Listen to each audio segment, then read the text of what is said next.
Hare Krishna, everyone. Hare Krishna.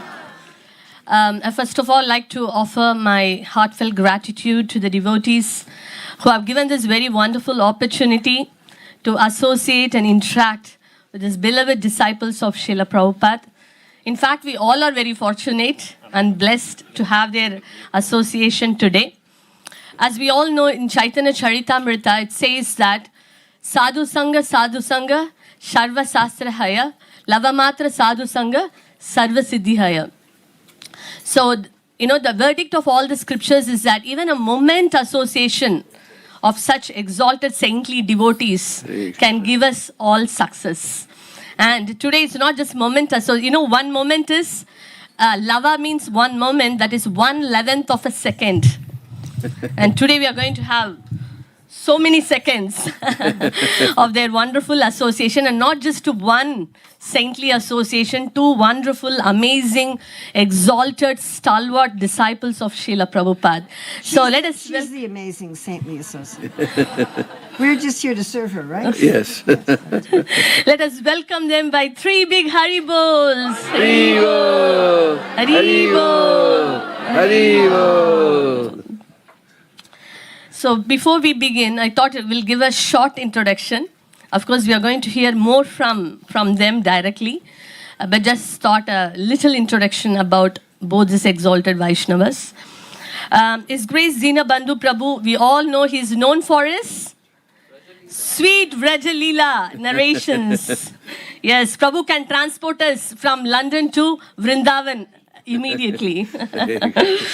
So he has been serving Srila Prabhupada mission for more than 4 decades. I would think more than 5. More than 5 decades. More than 5. Haribo. I'm sorry. We've been in Vrindavan for more than 4 decades. Haribo. So we are so blessed. And Prabhu has also held many important responsibilities, right from temple president to many posts, many positions in various countries, in US and in India also. He has served as a temple president of Krishna Balram Temple. Yes. Yes. So, and also, how many of you here have gone to Vrindakund in Vrindavan? How it looks like? Wonderful. Amazing, isn't it? Have you seen the carvings, the stone carvings? Yes? And who is the person behind that? It's all the inspiration of His Grace Deena Bandhu Prabhu. This entire renovation project of Vrindakund has taken place. Beautiful, enchanting gardens and various wonderful things. And also the renovation of the Samadhi Mandir of Sri Sanatana Goswami and various other places. So in that way, not only Prabhu is, spreading the love of Vrindavan in India, but he's crossing all the borders and, sharing the love of Vrindavan to each and every one of us. So thank you very much, Prabhu, for being here today with us. And we have here Her Grace Urmila, Devi Dasi. Mother Urmila is primary contribution is in the field of education. And she holds a PhD in education and has been a primary and secondary teacher for nearly 3 decades. Am I correct? And check on the timing now. She's the chair of the Shastrik Advisory Council to the GBC. She was an associate editor of Back to Godhead magazine for nearly 30 years. And of course, traveling worldwide, preaching Krishna consciousness, author of many books like Career, Dharma, Krishna Meditation, and many other books. And also the Grahastha Vision team.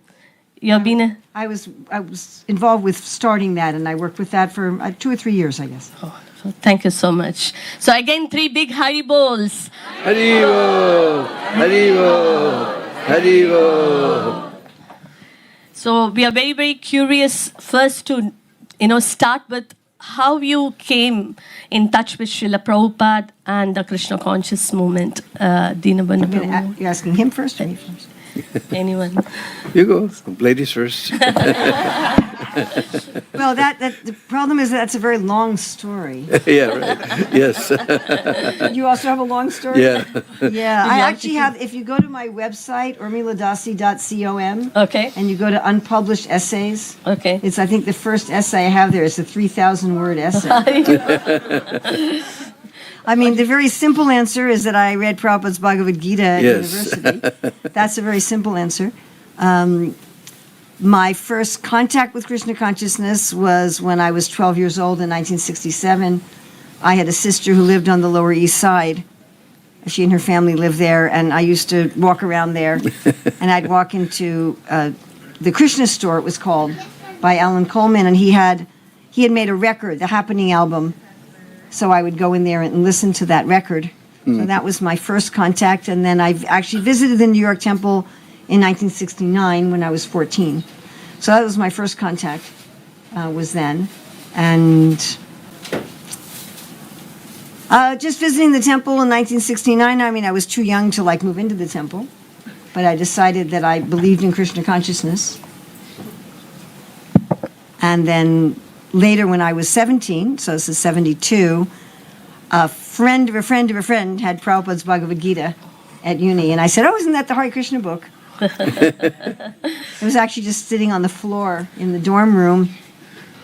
And my friend's friend said, oh, yeah, some Hare Krishna people sold it to me, but I've never opened it up. And I said, well, can I borrow it? And I inhaled it, you know. I was going through it, and I forgot to go to lunch, and I didn't go to any of my classes. And I'm like, okay, this is what I want to do. And yeah, again, it's a very long story, but so then I stayed at a temple when I was 17 without my parents' knowledge for a couple weeks. I mean, I was looking for since I was 4. People would say, what do you want? And I'd say, I want to find God. I'd say, I don't care about marriage or career. I don't want to do anything except to find God. So since the time I was 4. And I was looking for something that was not sectarian-minded, and I was looking for something where you could be spiritual all the time. Like I wanted to be able to be spiritual in the grocery store and walking down the street and... By the way, my hand's broken, if you're wondering why I have this cast on my hand. He's looking at my hand, is like... I broke it on a carved chair. It was a chair with carved armrests, and I got up quickly, and my little finger got stuck in the carving and got bent all the way back. And Is it here? it was in Italy. Yes. And it broke the top of this bone, which I have found out is the most common hand fracture, but it usually happens to males in their 20s. But anyway, that's basically what it was, you know. And I read the Bhagavad Gita, and then I stayed at the temple, and I said, oh, this is what I'm looking for. Exactly. The main things that made me decide to stay was, oh, wow, thank you, very fancy. Was Mangal Artik. I thought, this is what I want to do. Well, I'll probably want the, yeah, you can. I thought I want to get up every morning and sing and dance. All these people going to work, they're like, I'm going to work. And I'm like, I don't want to end up like that. You know? So Mangal Artik was very convincing. And then the philosophy, I was just like, wow, this is it. This is what I was looking for. So that's my very shortened version. Very beautiful. Thank you. Yeah, my version also, the edited version is 3 hours long. But the long and the short of it was sometime in the late 60s, all the young people in America, just like you said, we were looking for what was the purpose of life. We grew up with everything. My father was a doctor, so a doctor means he has so much money, even he doesn't know what to do with it. So we had all types of things, but I had no happiness. So I wanted to know what life is all about. And I thought that since money's not a problem in our family, why should I chase after money? Better I, try to help people. So I was studying sociology in the University of Notre Dame, South Bend, Indiana. And but I wasn't finding any information that was satisfying. And I was thinking that my desire is I want to make people happy. but I myself have never found happiness. So how will I give it to somebody else? If I don't have it, how will I give it? So I realized that my social work is to help people get a better education so they can get a better job, so they can make more money and buy all the things that didn't give me any happiness. In other words, I'll make people as frustrated as I am. So I was very confused. So during the summer, I went with some friends and we were traveling all around. And somehow we went to Boulder, Colorado. That was one of the places, centers where all the young people went in 1969. So we were living in the mountains above Boulder. And although I decided that this is what the Christians call heaven, what the Hindus call Swarga, what the Buddhists call Nirvana, this is it. Somehow at the end of the summer it got very cold. Our heaven, our Swarga had a problem. So I came down to the Boulder, because we were up in the mountains, and we came down to Boulder, and I went into the park. There was a park where all the young people hung out. So I went into the park and somebody said, "Hey, the Hare Krishnas are here." And I said, "Oh my God, don't tell me they're here too." Because I remember them, I first saw them in Lower East Side. But I never went to their, they had a little temple on 22nd Avenue. So unfortunately I never went there, although I used to go to Tompkins Square Park many times. So anyway, they said, yeah, and they want to start a temple, but they're staying with us till they find a temple. And tomorrow's Krishna's birthday. I said, Krishna's birthday? Now, I knew the chanting of Hare Krishna because it became famous between all the young people in the late 60s, so we all knew the chanting. But I didn't know it wasn't a what, it was a who, and he has a birthday. He said, we're going to fast till midnight. At midnight, we're going to have a 25-course vegetarian feast, Indian recipes. So I was a cook, because up in the mountains, when we were we had a campground that all the young people took over. I was one of the main cooks, so I was a cook. So I thought, that's it, 25 courses and Indian recipes, They said, yeah, we got plenty of room if you want to come and stay with us. They were renting a log cabin outside of Boulder, on the road to Boulder. So anyway, we went there, and well, first of all, the first devotee I met was Bhavananda. He came into the park, and I sat down with him and he explained about the chanting, and I already knew the chanting, and he was chanting a very fancy melody, but I was a musician, so I just followed him, and he was very impressed. And then he began to ask for questions, and people, so what about the war? I said, you guys, you go to the peace march, you say peace, peace, peace, and eat hot dogs and hamburgers, which are the product of violence. And if you have violence in your own life, how are you going to bring peace in the world? I said, wow. I was feeling the same thing. I saw everybody go, peace, peace, peace. They do all crazy things, but, And somebody asked about astrology. And he said, astrology is a very subtle material science. Very subtle. But it's still on the material platform. We're interested in spiritual science. I said, yeah. Me too. So then we went back to the temple, and they were going to fast all day the next day, so they had halava, and I had no idea what halava was.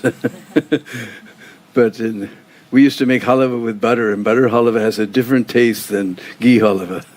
Oh, that was wonderful stuff. So the next day, I got to help in the kitchen, because those days we didn't have so many rules and regulations, So they made me tie back my hair all over the place. So they made me tie up my hair. And, we had to grind the chickpea flours. Not that you went to, it wasn't an Indian store in Boulder those days. You had to grind your own chickpea flour, to make the pakoras and everything. So that was my duty. And I had understood from listening to Bhavananda that we have to give our energy to Krishna. I said, he's really going to like this, whatever it is. And then they had something called ghee. I'd never heard of ghee. And they rolled out this dough flat as a piece of paper and put it in the ghee, and boop, it blew up like a balloon. I said, wow, this is magic cooking. So anyway, they gave me a copy of that old blue Bhagavad Gita, where at least I think 70% of it must have been edited out, But somehow or other, just Prabhupada's introduction answered all the questions that were wandering around my mind. He explained that just like if you have a bird in a bird cage, you can make the cage out of silver, you can make it out of gold. Just imagine at today's prices, huh? You can put a nice carpet, you can put a TV, you can, put anything. But the bird won't be happy until you give it some nourishment. So same way, this body is a cage, and the soul is the soul, the little bird inside this cage. You can do everything for this body.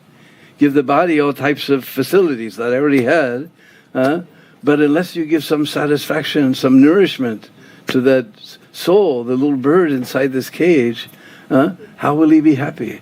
And I said, this is the knowledge that I was looking for. So I never went back to college. I became student of Bhagavad Gita and disciple of Srila Prabhupada. And spreading this movement all over the world, trying to make people actually happy. It's so wonderful to see the similarity of, you read the Bhagavad Gita, you got inspired and dedicated, your life for the mission of Srila Prabhupada. So we would like to know what is the impact of reading Srila Prabhupada books, and how, as a current generation, we need to give importance to reading Srila Prabhupada's book on a daily basis? Your advice on reading Srila Prabhupada books on a regular basis. Would you be first this time? Well, like I said, that was that old blue or lavender Bhagavad Gita with outline of Lord Vishnu on the cover. And just Prabhupada explained everything so wonderfully. And everything made so much sense that I thought, this is the knowledge that I was looking for. And still today, I still, read Bhagavad Gita, and it's just amazing that somehow or other you always get something new. There's always something new to understand. Even though you hear the same thing over and over again, one day it just, oh, yeah. You suddenly have a eureka moment that, yes, we heard that a million times, but somehow you just read it one day. So most important thing is reading Srila Prabhupada's books. He describes everything so perfectly and talks about the philosophy in such a wonderful way. So Shruta Kirti always tells how Prabhupada would read his own books, because they're so wonderful. So that's very important that we read Prabhupada's books. That will help us because she quoted this nice verse. There's another verse that says, Nitya Siddha Krishna Prem Saja Kabunai Sravanadi Sudachati Hui Biudai. The Krishna Prem, it's all within all of our hearts, but Saja Kabunai, by our own efforts, it's not happening. Just like most of you probably have never seen a hand pump. But when I joined Vrindavan Temple, there were still hand pumps around. And sometimes you're pumping and pumping, ka-ching, ka-ching, ka-ching, and nothing comes out. So some of the older generation remember that we always kept a glass of water next to the hand pump. So water is down, but it's not coming up. So we pour one glass of water from up. Water's down, we want it to come up, but we pour one glass from up. And then all of a sudden, ka-choong, ka-choong, ka-choong, water's coming. So same way, we're trying to find out what is the meaning of life, what is God, on our own. It's just not working. But if we hear Sravanadi Sudachati, we pour some water in this little hole here, that Krishna Katha Amrit, in this little hole here, it goes down to the heart, and then ka-choong, ka-choong, ka-choong, automatically Krishna Prem is flowing. So we have to hear from Srila Prabhupada. That's the main thing. Wonderful. So these books mean that you're personally associating with Krishna? You're personally associating with all the personalities in the books? You're personally associating with Srila Prabhupada? Srila Rupa Goswami explains in the fifth wave of the Southern Ocean of Bhakti Rasamrita Sindhu that when we hear the stories of the great personalities, we can actually feel some of their emotions. And he gives the example that this is true even with ordinary narrations, right? if you're seeing an ordinary drama or hearing an ordinary story, even if there's just actors in the drama, still you can feel some emotion. So our main way of entering into the spiritual atmosphere is by hearing. And it shouldn't be just mechanical hearing. Oh, I'm supposed to read Prabhupada's books. Let me just read something. But it should be something deep, as deeply as we would enter into any novel or any drama, that we should enter deeply. And Prabhupada said these purports are his ecstasies. Yes. Also, if we want to follow Srila Prabhupada, if we've made up our mind, I want to follow Srila Prabhupada, this is the way I want to attain love of God, the best way to understand Srila Prabhupada is through his books. I would say it's also important to listen to his lectures and conversations, because there he has a somewhat different mood, a different presentation. There's many things in his books that he never or rarely discusses in his lectures, and his lectures is aimed at particular audiences. So I think combination of the two. But to really saturate yourself with Srila Prabhupada's books and his lectures, and this way you'll be firmly a follower of Srila Prabhupada. Nobody will be able to come along and tell you something that will swerve you, because you'll be fully fixed in Srila Prabhupada's mood and Srila Prabhupada's perspective. If you don't want to follow Srila Prabhupada, if you want to try to attain love of God with some other organization or following someone else, that's another subject.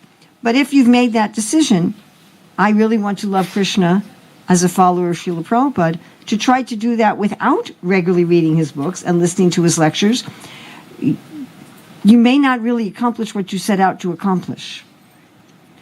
Also, this hearing is the basis of everything. I can't talk about someone that I don't know anything about. I can't remember someone I don't know anything about. I can't serve someone I don't know anything about. So all the other processes of bhakti depend on knowing something about God. And we have a big advantage in our Vaishnava sampradayas that we actually know something about God. And we have a big advantage, particularly as followers of Srila Prabhupada, that because of the modern printing press, because of the modern recordings and so forth, that we actually have Srila Prabhupada's own words. We're not guessing hundreds of years later, what did he say, based on someone's faulty memory. So we really have that connection to know God. And then as Deena Bandhu said, they're ever fresh. Every time you read Srila Prabhupada's books, you'll find something. Yes? It's always like that. And you'll think, I read this 20 times. Where did that sentence come from? I don't remember that. Yeah. or you'll find some fresh meaning, some fresh application. You'll have your questions answered. You know, I've had times that I've what about this? What about this? And I'll just open up a book or listen to a lecture, and it's like, oh, there's the answer right there, the answer for me, the guidance that I needed. These books are actually persons. The Shastras are actually persons. They're not just pieces of paper. And they reciprocate with you. Srila Prabhupada's reciprocating with you, Narada Muni, right? Maharaj Yudhisthira, all the great Dhruva Maharaj. You'll meet Nrsingadev there. You'll actually meet them, and they'll deal with you. They'll reciprocate with you. They'll be part of your life. And nowadays, there's no excuse for not reading. None whatsoever. How many of you have a cell phone? How many have a cell phone? You can easily get Srila Prabhupada's books and all of his lectures on your cell phone. Yes. Easily. And even if you're so busy, before lunch, take out your phone, read 2 screens. Right? Before dinner, read 2 screens. Get audiobooks. You can get audiobooks of all of Srila Prabhupada's books. You can listen in the car. You can listen when you're on the underground. You can listen when you're taking a shower. You know, you can be in touch. Easy, simple, free mostly, or very inexpensive. And so everybody can easily be in touch with Srila Prabhupada's books. One more thing I wanted to say, because you reminded me. Prabhupada said the purports are my personal ecstasies. Yes. Now, most of you are thinking we're not so fortunate. We didn't get association of Prabhupada like you. But when Prabhupada was translating his books, Nobody was there. It didn't matter if you were GBC or sannyasi or temple president or whatever. He was all alone. So nobody got that association. But that association, it is Prabhupada's personal ecstasies. Most personal association with Srila Prabhupada is available even today. You just open the book and you're, what more personal association with Prabhupada do you want? His personal ecstasies.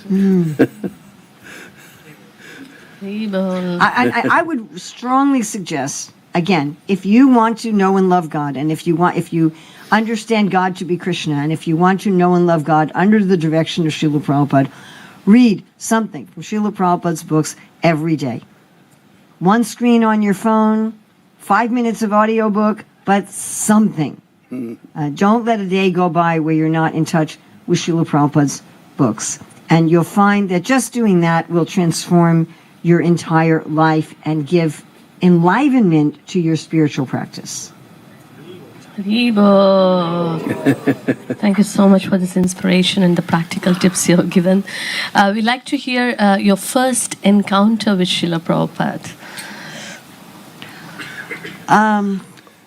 Well, again, I feel that I first met Prabhupada before I met Prabhupada. Yes. I feel I first met Prabhupada when I heard the recording of his chanting in Alan Coleman's Krishna Store in 1967. I felt I first met Prabhupada when I got George Harrison's Radha Krishna Temple album, when Prabhupada was on the back cover. And who was on the front cover? Radha Londonishwar. So although I'd never had been to the UK at that time, and I hadn't seen Radha Londonishwar like I'm seeing them now, I feel they were the first deities I ever saw because I saw them on the album cover. And so on the Happening album, Prabhupada was chanting the Hare Krishna mantra, and the Guru Vastika, seeing his picture on the Radha Krishna Temple album. I felt like I met Prabhupada when I read his Bhagavad Gita. Actually, first I read Easy Journey to Other Planets. I felt I met Prabhupada there. So my first meeting with Prabhupada was where I realized that I had already met him before I met him. So I got my first initiation through the mail before I had met Prabhupada in person. Prabhupada just sent a letter, I've accepted you as my disciple. So that was in 1973. And the first time I saw Srila Prabhupada in person was in 1974. I was in Chicago, and he had come for the first Rath Yatra. So I was at that time, I was married, 19, I was expecting our first child, and I was standing to Srila Prabhupada's left. So he was on the Vyasasan giving class, and I was standing, less than a meter away from him on the left, and I was fanning him I remember that I was fanning him throughout the entire class. That's my memory of it. And Srila Prabhupada was talking about how that everyone's a controller, but the supreme controller is God. And Prabhupada was talking about how, and it's funny, I just heard this on a class this morning also, where Prabhupada was saying how that we can't even see the soul, we can't even see the part of God. How do we presume that we can see God? So Srila Prabhupada giving that class was extremely formal. He was in a very, very formal mood. I would say Prabhupada was really in the mood of being the Acharya. And I had been expecting this dramatic, mystical experience. But that wasn't what happened, or so I thought. In reflection, I actually had a dramatic, mystical experience, but I didn't think of it like that at the time. So as I'm fanning Prabhupada, I thought and felt, this is exactly like listening to Prabhupada's recording on a tape. In those days, we had little cassette tapes. Yeah, if you remember those. Yeah. So I thought, this is just like hearing a recording on a tape. Exactly. The experience was 100% identical. So my initial reaction to that was disappointment. Because where's my big mystical experience? My second reaction to that was exaltation. And realizing that I was having a big mystical experience. In realizing that Prabhupada was there in his classes that I'd been listening to all this time. That the experience of standing right next to Srila Prabhupada, I mean, I was as far from him as I am from you, that I was standing right next to Srila Prabhupada and fanning him for whatever that was, 30 minutes, 40 minutes, that was identical. Like Deena Bandhu said, you read the books, you're getting Prabhupada's ecstasy. So when I was listening to Prabhupada, it was the same Prabhupada that I was listening to before he came. And that Prabhupada would be with me after he left. So it was a life changer for me. When I realized I didn't need to have Srila Prabhupada's physical presence to be in his presence. So should I also tell you about later that morning, or should I stop there? Please, please. I don't know how much time we have. So, but I still I was thinking, well, this is wonderful, but I wanted something personal. So later that morning, I guess about 11 o'clock, there were some devotees meeting with Prabhupada in one of his rooms. There were maybe, 8, 10 people there. There was a reporter, and I went with my husband and my father to meet Srila Prabhupada. Now there I got to really see Prabhupada not just as the Acharya, but Prabhupada as a person, as an individual person. So that was when I got that personal, Krishna fulfilled that desire. And Prabhupada had a small asana, a small seat that was directly on the floor. Maybe it was like this high or something. It was very simple. And in front of that was a low table that he would work on. But Prabhupada was sitting in front of those on just a cushion on the floor. And Prabhupada was sitting like this. And his dhoti was up around his knee. So you could see this part of his leg. And you could actually see both of his feet. And he was leaning back like this. The whole time, the entire time, he was just like this.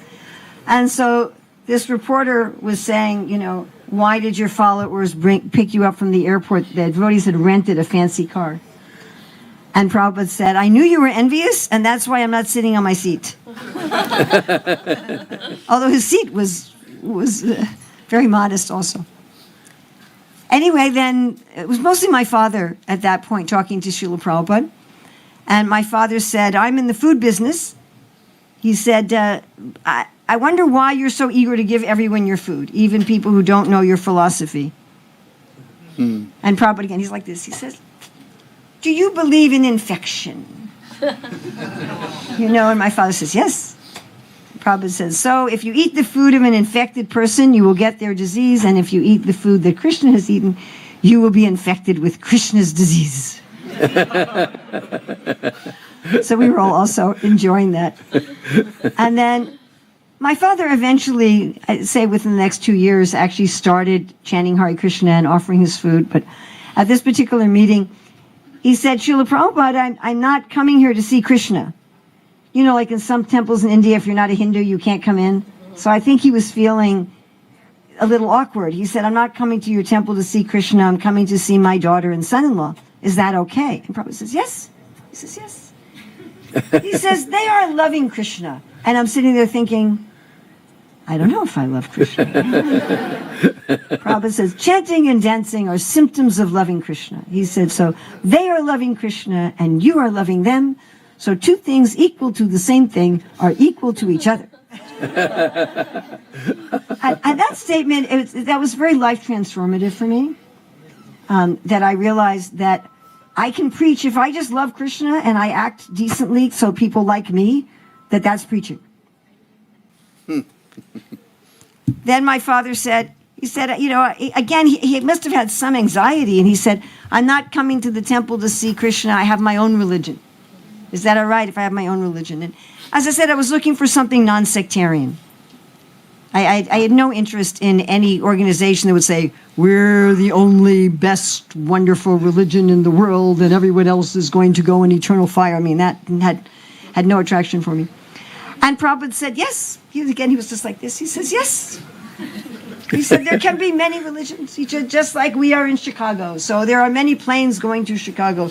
He said, but they have to know they are going to Chicago. He says, otherwise, what is the meaning of many planes? He said, so if you are trying to know and love God, that is religion. But you have to be trying to know and love God. So that was my first personal meeting. And when we came out of the room, my father looked at me and he said, now I know why you've come.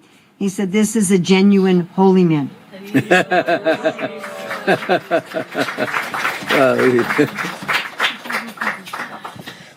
Well, my first meeting Prabhupada was through Bhagavad Gita, as it is. But, and like I said, I joined in Boulder, Colorado, and then after a few months, I didn't even wait for 6 months. They recommended me, and Prabhupada came to LA, so they sent me out to LA to get initiated.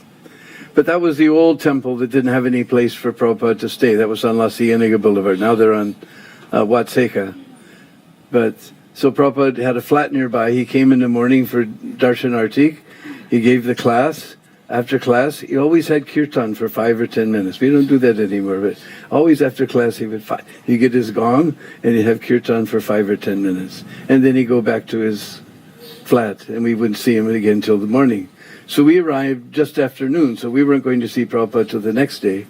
But it was Saturday because we had the initiation ceremony on Sunday because we use that as preaching. We have a Vedic fire sacrifice, to get people to come.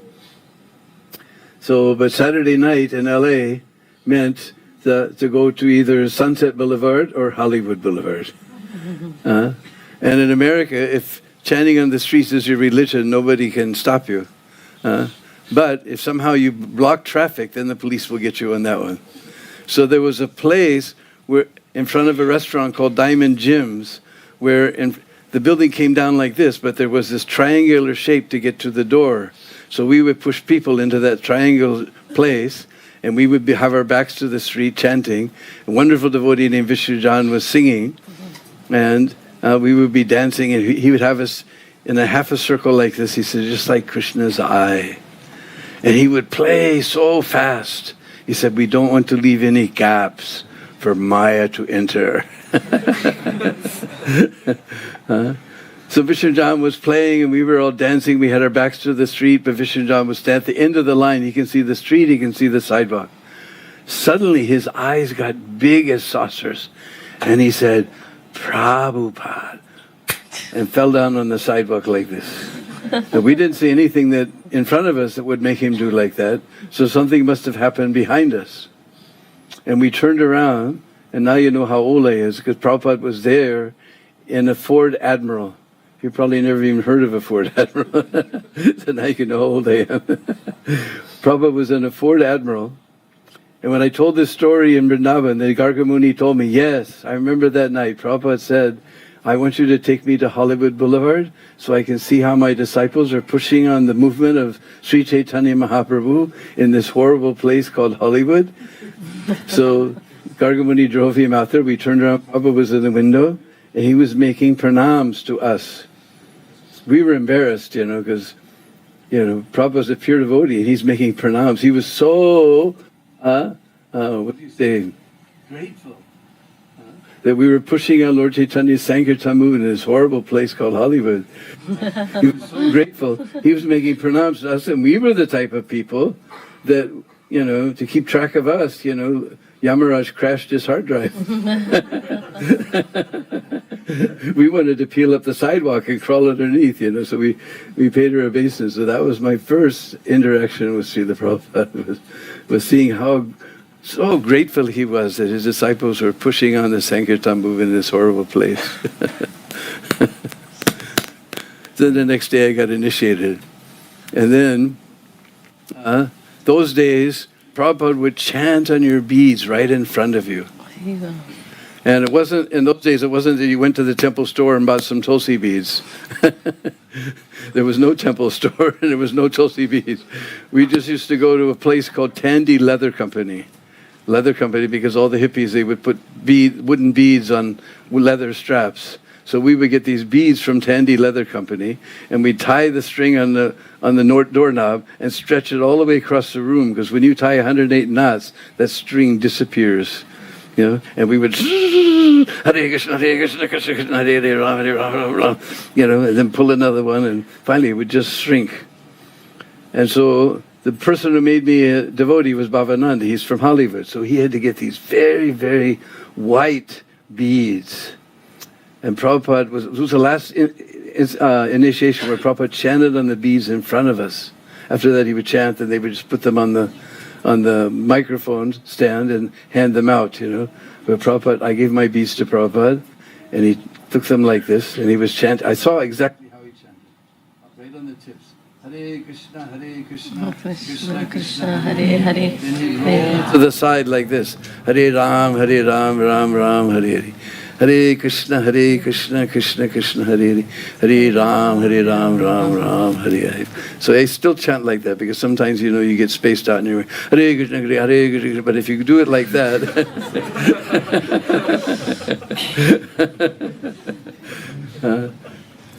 so then Prabhupada looked at me and he said, so how many rounds? I said, 16, Srila Prabhupada. And he said, and what are the rules and regulations? He said, no meeting, no illicit sex life, no gambling. And then my mind went blank. Then I froze completely. I couldn't think, you know. Some brahmachari behind me saying, no drugs, no drugs. I said, yes. Huh? I said, no LSD. No, I said, no, and no intoxication. And Prabhupada said, yes, no LSD. And then he laughed at his own joke. It was so cute, you know. So then he said, so your name is Deena Bandhu, friend of the humble. And I guess he had a funny look on my face for forgetting one of the regulated principles. So Prabhupada looked at me and said, it is all right?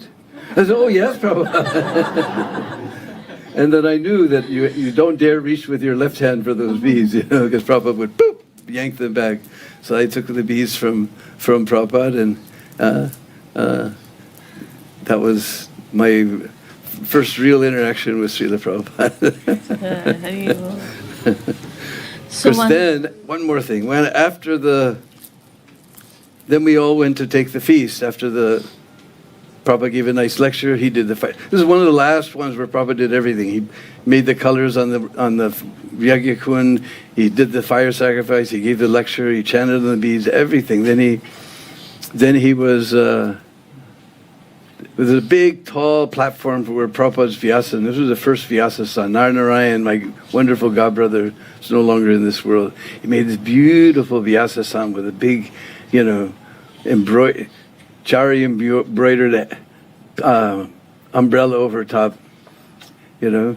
And so Prabhupada would get up on this big platform on top of this big Vyasa sun, and he had kirtan. And like I said, those days, it wasn't that you went to this temple shop and you got some nice dhotis from Loi Bazaar. We would go to Woolworths or J.C. Penney's, and 65% Dacron, 35% nylon, peach-colored cloth. And since the devotee who made me his devotee was Bhavananda, he had to get this very silky cloth, you know. So I was there jumping up and down. All of a sudden, I felt it going, zzz, zzz. So I just grabbed like this. I was just... Then Prabhupada there was a room where Prabhupada would take prasad, and we all went to the prasadam room. I was on cloud 9. Then they announced Prabhupada's leaving. So there was a lawn on both sides of there was a little cement path, and there was a lawn on both sides, and we were all kneeling like little puppy dogs, you know. You know, and Prabhupada was coming, and he would take his bead bag, and he would plop it on somebody's head, and he was moving, so he would miss one over here, and the second devotee he'd pop on his head, miss one over here, and plop it on someone else's head like this. Chung, chung. And my poor godbrother Jayachitha, he was there in the line. Prabhupada missed him. So he ran and got in line again, and Prabhupada missed him. He was ready to cry. And then we watched Prabhupada's car just disappearing into the distance as he went back to his flat. Huh? Yeah, I got it. You just spoke about the holy name, and many times we feel, we see that we are not able to chant attentively. And yesterday, Mother Urmila gave a wonderful session on the attentive chanting. So, how as sadhakas, with the current, day life, we see everyone is so busy, occupied, so many things distracting us. How do we actually, a small tip for us to, focus on this attentive chanting? You want to go first? Well, when I first became a devotee, Because one of the first devotees I met was Palika. And she told me, I don't hear them say this anymore, but she told me that Prabhupada told that if you chant one perfect round, means without losing concentration for all 108 beats, then Krishna's flute will pierce through the material covering and enter in your ear. So I used to chant, Hare Krishna, Krishna Krishna. I knew any moment I'm going to hear Krishna's flute. I could never make it 108 times without losing my concentration. But anyway, whenever I find I'm getting lazy in my chanting, then I always remember how I chanted when I first heard that, when I first became devotee. Just Hare Krishna, Krishna Krishna. I just remember that wonderful thing. I think in any relationship we have with anybody, we need to spend some time, if we want the relationship to even remain, but to speak of flourish, any kind of relationship with anybody, a friend, a spouse, a child, anybody. We have to spend some, what they call high quality time with that person. Isn't that correct? Like you'll see it at a job, someone will have a picture of their family members. But if you never actually see those family members, like sometimes I go to the Middle East, to the GCC countries, right? You go there also, and there are people there, men usually, and their wife and children are usually in India or Pakistan or Bangladesh or Sri Lanka.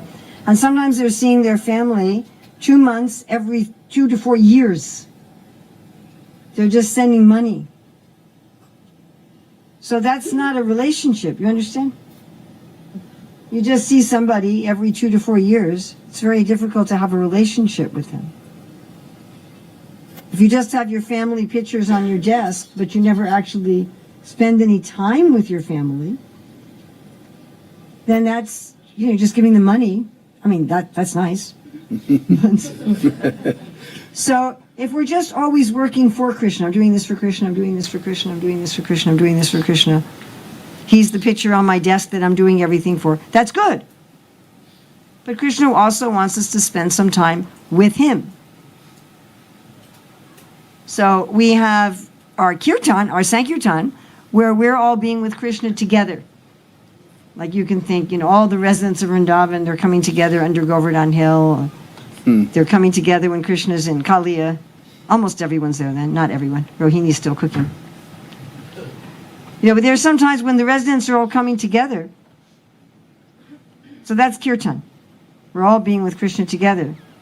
But Krishna also likes to be with each of his devotees, just Krishna. You all know how when he's dancing with the gopis, each gopi feels she's just dancing with him. And when Krishna's sitting surrounded by like if I'm looking at you, I can't see anybody behind me, right? And if I look at you, now I can't see anybody over there, right? But when Krishna is surrounded by the concentric circles of the cowherd boys, which look in colors like a rainbow, each cowherd boy feels Krishna is facing me and looking at me. Every day Krishna touches every flower, every plant. Every living entity has this sense that I'm the only one. Srila Sanatana Goswami says the cowherd boys, they each think I'm Krishna's favorite, and they actually are. So Krishna wants to spend not only time with us in a group, which he also likes to do, but he also wants to spend time with us personally. So our kirtan chanting is when we're with all the devotees and with Krishna, and our japa time, those of you who chant Gayatri, our Gayatri time, this is when it's just us and Krishna. Now imagine if you had that time every day with your significant other, your partner, your child, your friend, and then if during that time you were completely distracted or partially distracted. We all know what that's like, trying to have a conversation with a distracted person. It's very difficult to make a connection, correct? It's one of the frustrating things about teaching classes over Zoom, where most people have their video off. That's just a bunch of black rectangles with their name on it. And you're just like, is anybody actually there? So we don't want to be a black rectangle to Krishna. You know, we don't want him wondering, are you actually there? Hello? If we're just like, Hare Krishna, Hare Krishna, Krishna, Krishna. Like, hello, are you there? So this is our personal time to connect with a person. Prabhupada said as soon as we chant Hare Krishna, one should feel the presence of Krishna, and immediately one should remember Krishna's form, Krishna's pastimes. He said, otherwise this chanting is inattentive. He said, we were reading this quote yesterday. He said, what is the use of this Krishna book? He said, if you can't remember anything when you're chanting, then it's just inattentive. Yeah, so this is our special time to be with Krishna. Not only is it time we're setting aside for him, it's time he's setting aside for us. And if we could think like that, if any of you, like you're talking about Krishna's flute, you know, if we could say to any of you, how many of you know the story of, what's her name? Now I can't remember her name. In the Ramayana, who's waiting? Shabari. So Shabari was told by her guru that the Lord will show up. I don't know when, but he's going to show up. Be ready for him every day. So if I said to all of you, I guarantee you, I promise you, that Krishna's going to knock on your door and see you personally. So our chanting the holy name is like that. Krishna's come to see us personally. He's come to be with us personally. And how nicely we should receive him. Of course, you may say, well, I'm not experiencing that. It would be one thing if I could experience that, then it would be easy. Like in that sense, we think it's Krishna's fault. But as I explained yesterday, if we're in this material world, we're offenders to Krishna. We're here because we want materialistic consciousness. And because we have that mentality, therefore Krishna doesn't immediately show himself in his full glory. Just like any of us, if somebody had offended us and came and said, I want the relationship restored, we wouldn't immediately be there fully for them. Am I correct? If someone's betrayed your trust? So it's also being patient.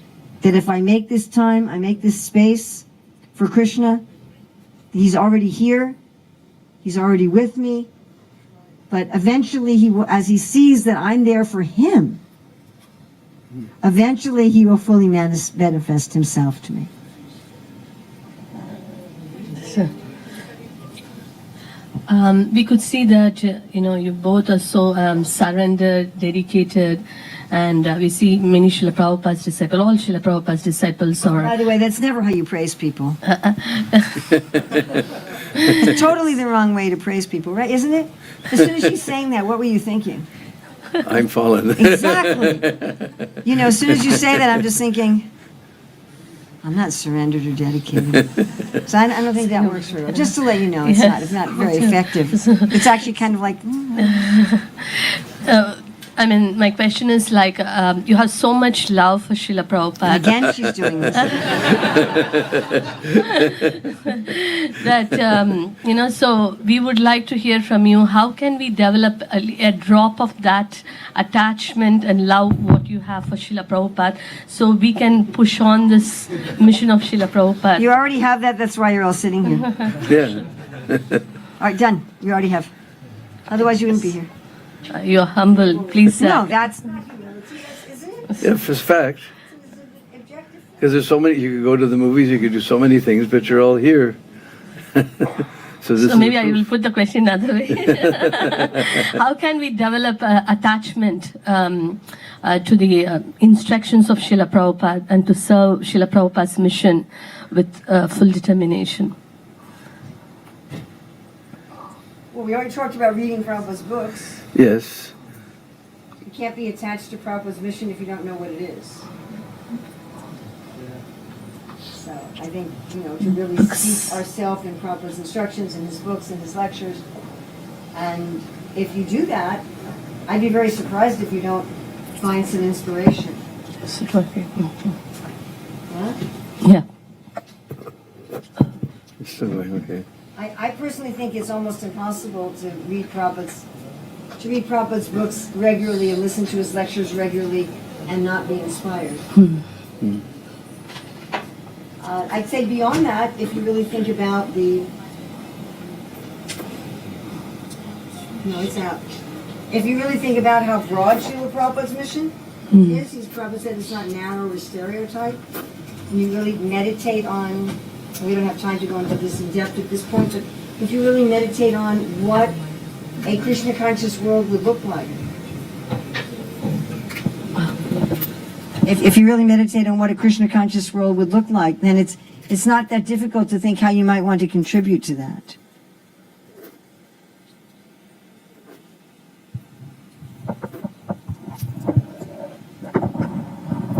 The thing is to realize that it's a gradual process. Just like if I plant a seed, and I put the water, I put some fertilizer, tomorrow I can't ask, well, where's my eggplant? I planted the seed yesterday, where's my eggplant? No, you keep watering, you keep pulling the weeds, you keep adding fertilizer. So that watering is this hearing and chanting. Watering and fertilizer is hearing and chanting. And gradually a little sprout will come out. 2 little leaves will come, then so many leaves and so many branches, and then a little flower will come, and then that flower will fall, a little bead will come, and then slowly, slowly, slowly, one day you have an eggplant. So you just have to keep practicing. And never give up. Just like when I was young, I used to take my father's National Geographics and cut them up for my school projects. Because later in life I realized it must have really hurt him. But he knew I was learning something, so he tolerated it. But in there, this was 60 years ago, so there was an article about elephants, using the elephants in the railway yards in India. I'm sure they don't do it anymore, but they have them pushing the cars and, loading stuff onto the cars and things like this. And they explained that they would get a small elephant, put a chain around his leg, put a great big peg into the ground, and he would run around in circles and circles and circles and circles. And eventually, his wrist would be bloody, and he would just realize, when they do this thing, they put this thing, and they put that peg in the ground, then I can't go anywhere. Now he's a big elephant. He's loading logs onto the railway car. And now they just use a little peg, put a little peg, and put the chain, and he just stands there. Because he gave up trying. He gave up trying. Every once in a while there's a fire, then suddenly he realizes he just pulls it out and runs. So don't wait for the fire. Just like we've seen, sometimes we get a stroke or a heart attack or something, and suddenly we get very serious about it. But don't wait for that. Just keep trying. Because the elephant, they just put a little peg and he just stands there because he knows I can't go anywhere. And we think, it's hopeless.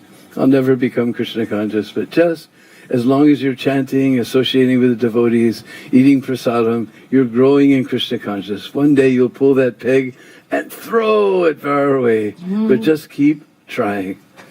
Thank you. We like to hear more and more, but just keeping the time in the mind. One last question, probably a different question, is that because you have written a lot of books, and especially you're guiding the teachers, parents, to bring up their children. So, what tip or advice you would give for the mothers, the parents, especially the current day children need? Their needs are a little different from what it was before, and the mothers, the parents find it very challenging today to, Do you only want me to talk to the biological mothers in the room? How many of you are ladies who have children? Can I talk to the fathers too? Yes. How many of you guys have children? Okay. All right, so I'll make it brief because that's maybe half. Okay. So if you're... No, I was just thinking. Huh? I was just telling you to fix the mic. Oh, my mic? Okay. So if you're really interested, actually I would send you over to my YouTube channel where I have a playlist, yes? Yes. Organized by Narada Rishi Dasi. So I have a playlist there for parents and children. I have a lot of materials on my website. And I have a lecture called 4 Keys to Raising Krishna Conscious Children. I would really recommend that. I have one called 8 Ways to Change Bad Behavior. I would recommend that. I have one on training children according to the Bhagavad Gita. I would recommend that. Very briefly, the 4 keys are, first of all, to make sure you have relationships of love and trust, that not just because I'm the parent you have to do what I say because I'm the parent, but actually relationships of love and trust. We naturally want to please people who we love and trust. The next thing is positive emotional experiences. This is background music here. So positive emotional experiences. And we tend to repeat whatever as a positive experience, and we tend to avoid whatever is a negative experience, to make sure that you don't associate negative emotional experiences with the practice of Krishna consciousness for your children. Don't yell at them during japa. Don't punish them during kirtan. Make that a space, and try to give them strong positive emotional experiences in Krishna consciousness. Again, I'm giving in 2 minutes what I talk about over a long class. And the next is stories. That when we hear stories, it bypasses our defense mechanism. And the scientific studies show that and Srila Rupa Goswami also says, that we actually become emotionally absorbed in the stories that we hear. We will take on the qualities of the people we hear about in stories. Stories is one of the most powerful ways of transmitting culture since the beginning of human history. Be careful what stories your children hear. Saturate them with stories about Krishna and great personalities. Be careful that they are not saturated with stories of evil, nasty, criminal, demoniac beings, which is what the media is full of. Be careful about the stories you tell about your own life. Who are the heroes? Who are the villains in the stories of your life? So stories have a huge impact in shaping a person's character.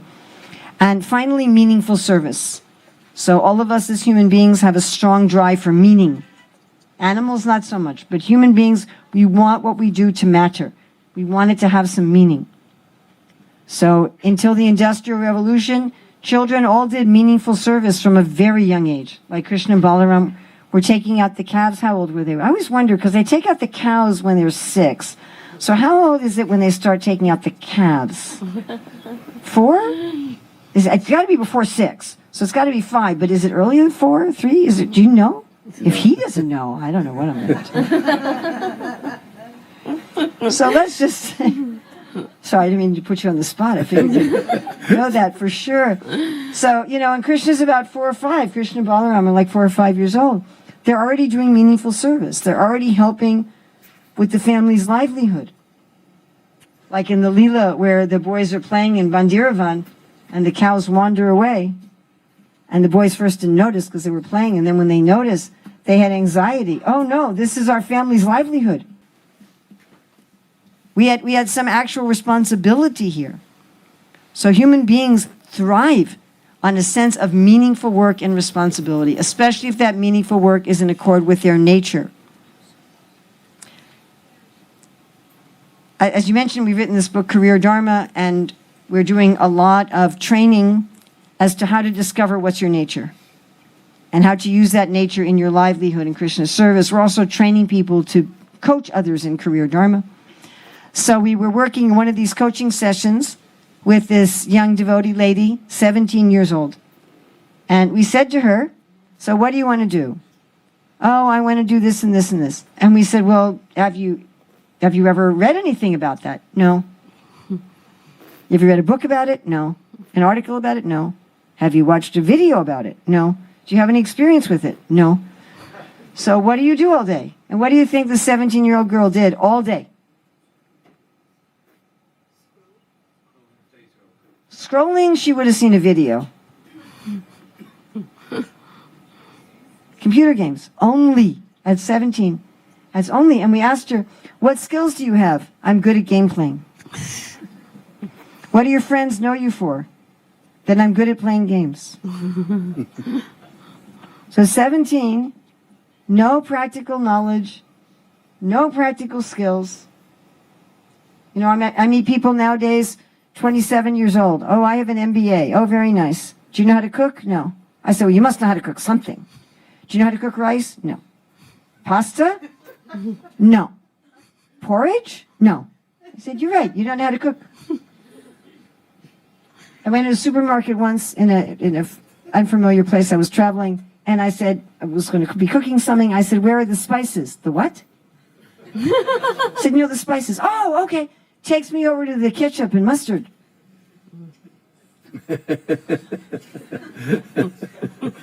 I said, you don't cook, do you? No, I never cook. Someone in their 20s. Have your kids learn meaningful service. Have them learn practical life skills. Have them learn meaningful service. Have them learn some way they can practically contribute to the mission. They can start doing some things when they're 4. Certainly by the time they're 11, and definitely by 14. Don't have them get to be 17 and all they know how to do is play. What did she know how to do? World of Warcraft. That's all they're good at. What use is that?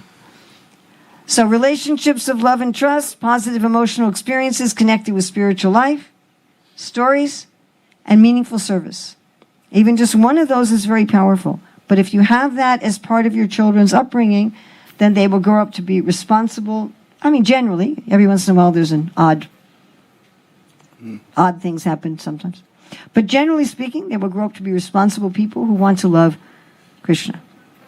Now, by the way, this isn't just true for parents with children, or I wouldn't have taken up so much time with this, but this is also true for anybody that we're helping to develop in Krishna consciousness. Develop a relationship with them of love and trust. Ensure that their experiences with sadhana bhakti are positively emotional ones.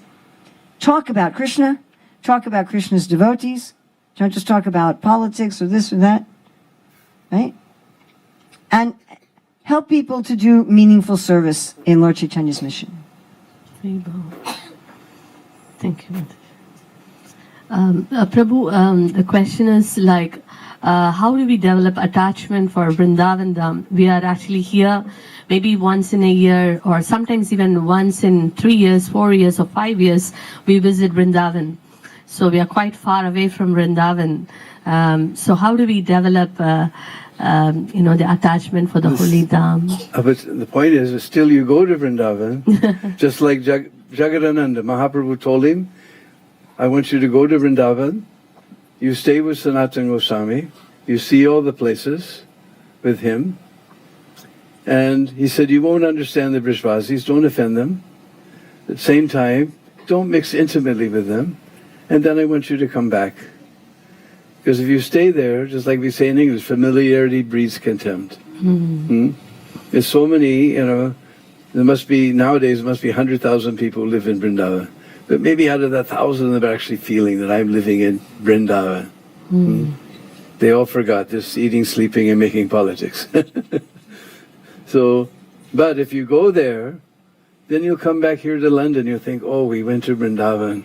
Radhasham Sundar and Krishna Balaram and Gaurnitai were so beautiful. We saw the beautiful Samadhi of Prabhupada. We went to Gokul with Deena Bandhu. We went to Barsana with Deena Bandhu. We went to Nandagaon. We went to Brindakun. And you'll always think of Vrindavan. And Deena Bandhu. Then you come back. And you come back here, we went to such a wonderful place. When can I go again? And those who always remember Vrindavan, they actually live in Vrindavan. So Prabhupada wanted us to go. In the beginning was Mayapur Vrindavan Festival. Now the Mayapur Festival is one, and then we have our Kartik Festival for Vrindavan, which you come sometime and get, just like everybody's worried about the charge, So you have to get your spiritual batteries charged by coming to the Dham. And somebody said, but Prabhupada, for them to fly out from all over the world to come here, it costs so much money. And Prabhupada said, so? Eating costs so much money, so why don't you stop eating? So he put it on the same level as eating. You come there and stay with the devotees. He told Jagannatha, you stay with Sanatana Goswami, you see all the places. So you stay there, you see with the Vaishnava, and come back and you'll always remember Vrindavan. When can I go again?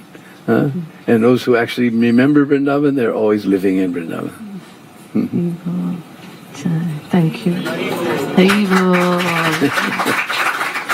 We're so grateful for your wonderful association. We learned a lot of things. In fact, we have a lot more questions also, but I know time is not there. But around 6:15, Mother Urmila will be available upstairs for a Q&A session. So if any one of you like to ask more questions, then you can go to the first floor. And His Grace Deena Bandhu Prabhu will be available here with his books. You can get the books signed by him. So Yeah, we have again, our- want to thank you so Our much. latest book, Giriraj, the King of Mountains, Even- with us, so you can get a copy and we'll sign it for you. yeah. It's a 530. Just outside. 530 pages, 284. Because everybody likes his pictures, so we decided to make it a picture book this time. We have all my other books have maybe 10 pictures, but this has 284 color pictures, 32 paintings, which we had to get permission from BBT to use, and 530 pages of nectar. And we're only asking 20 pounds, Even- and we can accept online payment also. So. Prabhuji is I'll- signed there, so you can get a book from him, and you can later on get it signed by Bandhu. Very nice. I didn't bring any books with me, but you can get them on Amazon. So you can get them as print and ebook and as audiobook. Same with mine. Can I see your new book? That's yours. No. I can't take printed books with me. I travel too light. But I can get it on. Can I just see it? Yes, you can see. Anything that has a lot of illustrations, I'm very interested in. Oh, and so many photographs. 284. 284 photographs. Wow. Hey, look at this one, everybody. Isn't that gorgeous? Haribol. Isn't that absolutely gorgeous? Oh, wow. So is this all about Govardhan? All about everything I could find. I looked in. Oh, look at this parrot. Isn't that cool? I looked in Braj Bhakti Vilas. He gives mantras and pranam mantras and ashman mantras for places, and nobody knows where they are. So many places we couldn't find. So whatever we could find, there's only one place I didn't mention, because I see it all the time between Gaskhan, Govardhan, and Aniur. There's a big kund. It's always dry, and the children are always playing cricket in it, so I call it Cricket Kund. But I couldn't find any information about it. So at least now there's a record. Whatever place we could find is in here. Because everybody does Olympics, they run around the hill, but there's so many places and so many wonderful leelas. So everything is here. But this is also available online, right? Yeah, Is it? Kindle also. It's also available as a Kindle book. yeah. Okay. Well, I Get the can. photographs also. And I'll get the photographs in the Yeah, Kindle book. well, Okay. Because I can't break this. I just have one little carry-on Yeah, bag, yeah. you know. But Well, thank next you time for you the come to offer. Vrindavan, I'll give you one. Wow, this looks wonderful. And people can get it signed. I can't get the Kindle book signed by you. We have the signature already inside. Already inside. But you will sign the book for them, yeah? Yes. Oh, wow. Yeah. So this is how you're going to fall in love. You asked how to fall. This is how you're going to fall in love with Vrindavan. Devotees, please try to get this book. See Prabhuji there. Outside there is a table. There are the books. You can get the books from him. And Prabhuji can sign it for you. Shall we all express our gratitude by loudly calling out 3 big Haribols?